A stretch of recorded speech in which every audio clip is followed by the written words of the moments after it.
So today we're going to be giving it a service.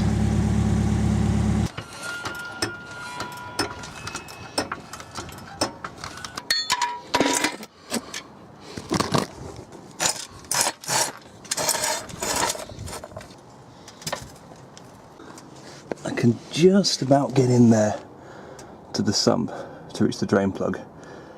This is why I will not be stancing this car. Just a little bit easier to service.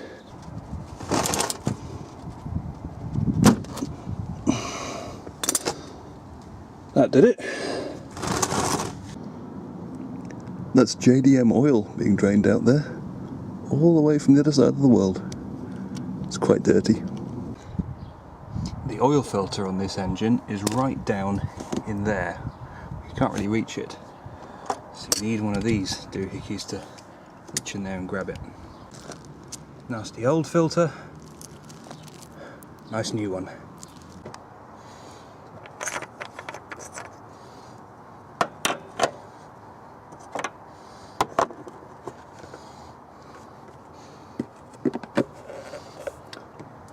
Big funnel, no spills. I'm using this nice 1040 part synthetic, the good stuff. Lovely, that's all in now.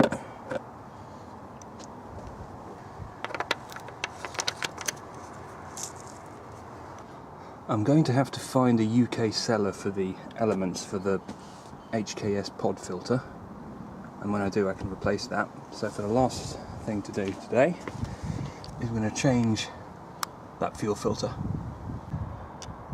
That's done. The old filter was pretty dirty inside, so that definitely needed doing. The last job for today is to do the spark plugs. And since this is a naturally aspirated engine, I'm using BKR 6Es rather than 7Es, gapped to 44 thousandths.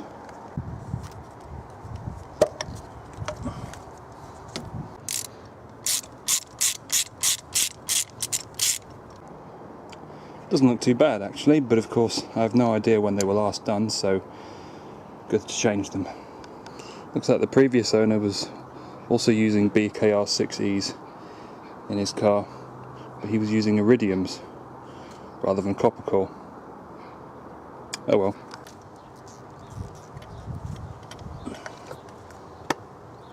And we're all done. Oil's changed, oil filter's changed, fuel filter's changed, spark plugs are changed. See how she runs.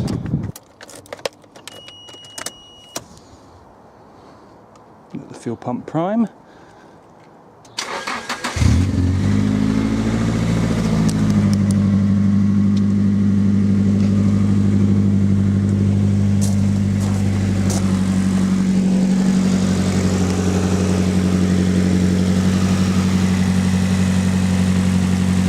Sweet.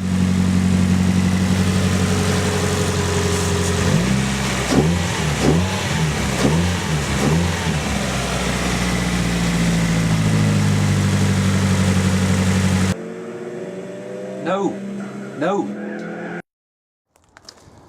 So what we're going to do today is we're going to change the steering rack boots, gaiters, whatever you call them, because the one on this side and the one on that side are both broken. Well, the one on this side is broken or split and whatever, but these came as a pair, so we're going to do both of them. Right, so I'm going to use brakes.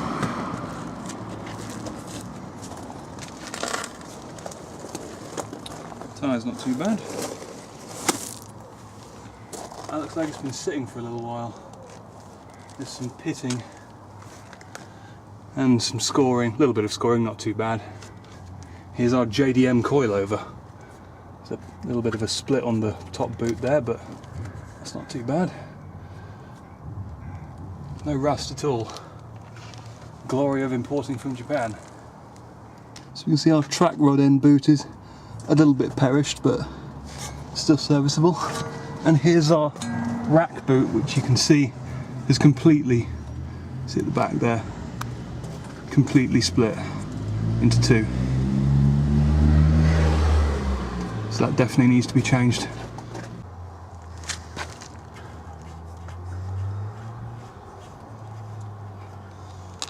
hopefully this will release easily.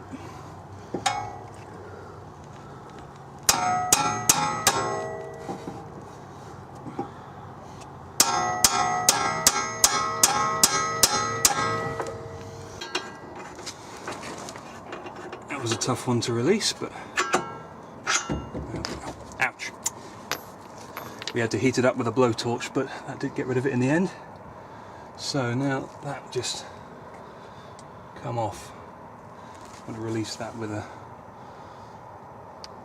spanner.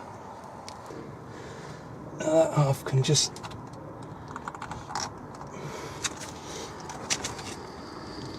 pull off.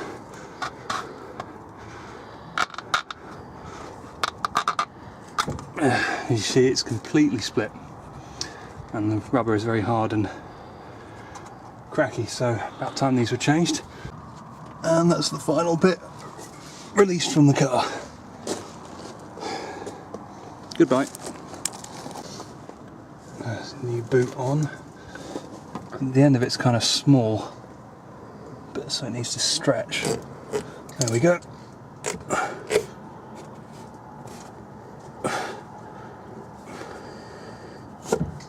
That's it. And the back of it just stretch around the big end. And there's the new one on. This one's held on just with cable ties rather than the original wire strap. It's a little bit easier.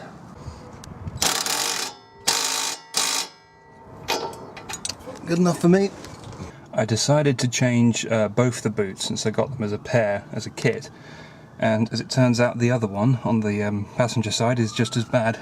It's also split in half, but towards the front. So, luckily, we have two, so I'll be changing this one as well. So all the servicing items I wanted to do at the moment are pretty much done. The only things left to do, I need to put this air filter back on, and I want to change the power steering fluid. The brake fluid and the clutch fluid have been changed already, they're very clean.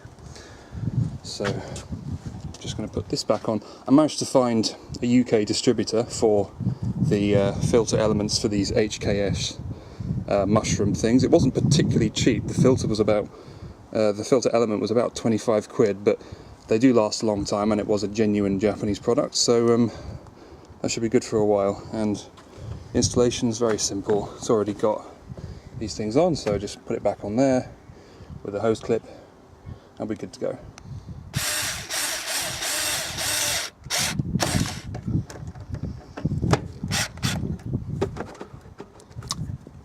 Done. Now, the way we're going to change the power steering fluid is we're going to do all of it. So, first thing I'm going to do is open the reservoir and then extract it all with this giant weird syringe thing. And then I have the wheels jacked up off the ground, so the steering can be moved left to right, and that should force all the remaining fluid in the rack up into the reservoir, and I can extract that as well. And I'm replacing it with Dexron 3 ATF. You can use Dexron 2, but most people seem to recommend Dexron 3, so that's what I'm using. So the fluid is pretty dirty. It's gone sort of brown. It doesn't need changing immediately, but it's fairly nasty, so good thing to change it. It probably hasn't been done in a long time. So I've got this little basket filter thing here as well to filter the fluid going in, so I'm just going to try and get that out. It's a little bit fiddly, but there we go. See, that's caught a fair bit of crap as well.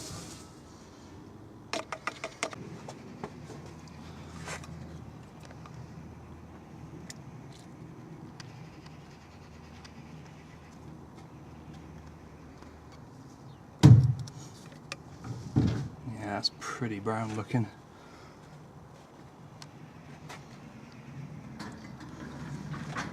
Squirt it all into my waste container. Now, I've extracted all of the fluid from the reservoir, so my assistant, Stephen, is going to turn the wheel all the way to the right, and hopefully that will pop more fluid up into the reservoir. Now? Yep. Yep, I can see it coming through. That's good. Right, so we've put the steering both sides lock to lock and extract as much fluid as we can. So now I'm just going to top the reservoir up with nice fresh ATF. So that's the colour it should be. Nice sort of cherryade red. So we filled it up with new fluid, and we've turned the steering lock to lock with the engine off a couple of times. So I'm just going to check the level, and we're just about perfect there. It's on the dipstick and maybe needs a little bit more, but we can top it up afterwards. So what we're going to do now is put the cap back on and run the engine and turn the steering back and forth a few times, and that should hopefully bleed the system and we'll all be set.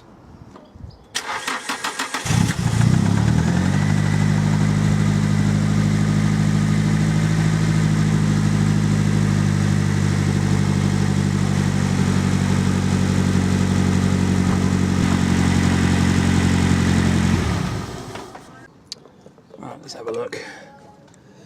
Level's still pretty much the same, just at the top of the cold. So that's pretty much done. Only thing left to do is put the little filter basket, which I've given a little clean, back in. There we go. And then put the cap back in. And there we are, power steering fluid change. Right, so another important job what I need to do is attend to the gauge cluster. I need to get the cluster out and remove the faces from the dials. And there's several reasons for that. The first reason is they look terrible. I mean, some of you out there probably like these, but these are white gauges with blue numbers, and for me personally, I don't like them. I much prefer the original grey dials with white letters, so that's one reason why I'm going to get them off. Second reason is if I turn the lights on here, you can see, well, it's daytime, but you can see the needles light up, so that's off, on again. You can't really see in the daylight, but in the night time, the gauges, when you turn them on, when you turn the lights on, the gauges should light up so you can see all the numbers in the dark, and they don't. The light isn't making it through, which unfortunately is an MOT failure. At least I'm pretty sure it's an MOT failure. So it won't pass inspection like that, which means I won't be able to get it registered. So I'm going to have to remove the dials for that anyway. I'm hoping that these white faces are just stickers that have been placed over the original dials, and that if I remove the screws and get the needles off, then the stickers will just peel off and I'll have my original dials back. That would be nice. I might also have to get the speedo, which you can see is in kilometers an hour. I might have to get that converted to miles per hour, which is what we use here in the UK. It's not technically a legal requirement, but the DVLA, who are the authority that register cars and handle all the legal stuff about them, they sometimes get snotty with you if you try and register an imported car that hasn't had a speedo converted. So I might have to send off that face as well to a special company who print a new one with a kilometers an hour scale on it and fit that instead. But anyway, enough talking, let's get to it. I've watched Saab Kyle's video where he took the cluster out of his 240SX, and now 240XS is obviously left-hand drive and this is right-hand drive being a 180, but it should all be the same. So I need to take off the shroud here and here around the steering wheel, and then I need to get rid of this lower panel. That will then allow me to unclip this sort of black fascia around the bottom here with all the buttons on it. There's two screws up there, and then hopefully that will allow me to remove the cluster. I'm hoping to get away with not removing the steering wheel, because the steering wheel, as you can see, is aftermarket and it's got a Boss kit on it, so that should space it, hopefully space it far enough away from the shroud so that I don't have to remove it, but I guess we'll see. Okay, so I have the lower panel unscrewed and I have released all the clips and screws holding this fascia in. In Kyle's video, he had to actually drop his steering column down. He actually did disconnect the front part of it from the car. I was hoping not to have to do that. I was just hoping to use my height adjustment to put it down as low as possible and get the things out, but unfortunately it doesn't look like I'm going to be able to get away with that, so I'm going to have to do the same and unbolt it, and it is, I think, just 2 bolts. Yep, you can see one just there, and there's the other one there. So those 2 bolts holding it up. So bring those down, and then that'll allow the column to drop, and then we'll be able to get that out. Okay, got the column dropped down. You can see there's the 2 holes, and my ratchet's kind of stuck in there, but I'm going to leave it there. So it should now just be that screw, and that screw, and then the cluster will pop out. Okay, I've released the cluster, and I've unclipped the 2 factory wiring clips, but there's this whole weird aftermarket arrangement here going on. I'm honestly not sure what this is. It's 2 wires, they seem to be going here behind this speedo, and there's another 2 going here between the rev counter and the temperature gauge. No idea what they are. I think this one, possibly could be like an airbag light delete, because this car would have had an airbag originally, and but airbag deletes are usually behind the steering wheel, so I have no idea what this is. It's very strange. And it doesn't look like there's any kind of way of releasing it but they have put in these connectors here, which is pretty strange. There's another one back behind here, so I should be able to release these. I just wonder what it does. If anyone is watching this and has any idea what this whole arrangement is for, then please let me know, because I'd like to know. There's an old adage used in repair and maintenance of machines, and that's, if you don't know what something does, leave it alone. So I'm not going to try disconnecting these wires. I'm simply going to remove the face of the cluster here in the car, and then remove the gauge faces. It's pretty simple. It's just a bunch of little plastic retainers here that you could have pushed down, and then the face just pops off. And suddenly it all becomes clear. I had to pop the actual black frame off of the front of the gauges to actually get access to them properly, and we can see here that, look, these have been put over. I can just get in the edge there. You can just about see under there. These have been put over the original factory gauges, which is nice, so it means they're still under there. And also it reveals the purpose of this wiring. It is to light up, I think, it's to light up these gauge faces, because they seem to have their own independent like circuitry. And as you can see, it has, well, as I found out, it doesn't work at all, because these don't light up. The lights behind the gauges light up, but the actual gauges themselves do not light up. So whether they worked at all, or whether they just got broken over the years, I don't know. But anyway, I can now go and unplug these and try and get the original gauges off. The only real obstacle to me left is the needles. I don't know how to remove the needles. They're not like some which have like a grub screw which you undo and then it just pops off. These are on, there might be a press fit or anything, but I don't want to go messing with them, because if I break one, then that's obviously going to be a massive pain in the arse. So I'm now just going to try and prise these off and maybe get them and fold them over the needles. I'm also probably going to have to remove these the trip counter and clock set things, but those probably just unscrew, so see how that goes. Right, so what my plan was to do was to try and find out how to remove these needles, but I've been on the internet and I can't really find a satisfactory guide on how to do it. Mostly people seem to say just sort of grab them gently and just wiggle them off, but then you also have to remember to put them on in the right position again so that the gauge reads correctly, and to be honest that sounds like a little bit of a risk to take. So what I'm actually going to do instead is, because these discs are basic, these aftermarket gauges are basically stuck on extra bits of plastic, I'm actually just going to get a small pair of scissors and just cut them off, you know, just cut around the speedo centres where the needles are and just sort of pull them off that way. I'm not going to be reusing them again, and the original gauges are underneath, so that shouldn't be too much of a problem. And there we are. These won't ever be fitting a car again, but I'm now back to my original nice black factory gauges. Lovely. And if by some weird quirk of fate the guy who installed these gauges is watching, Sorry. Okay, I've just plugged the cluster back in. As you can see, the clock's working. So I'm now just going to test, see if the backlighting works properly on the gauge. It's a bit hard to see in the daylight, but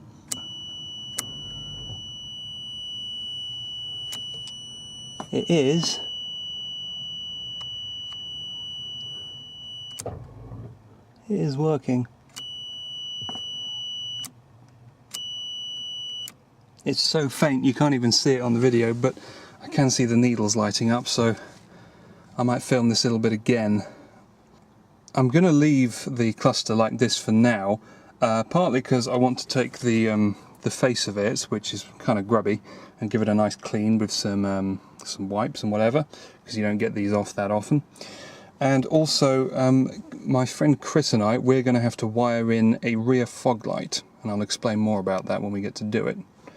But that will involve probably getting behind here and doing a bit of wiring and stuff, so I will be leaving this like it is for the moment.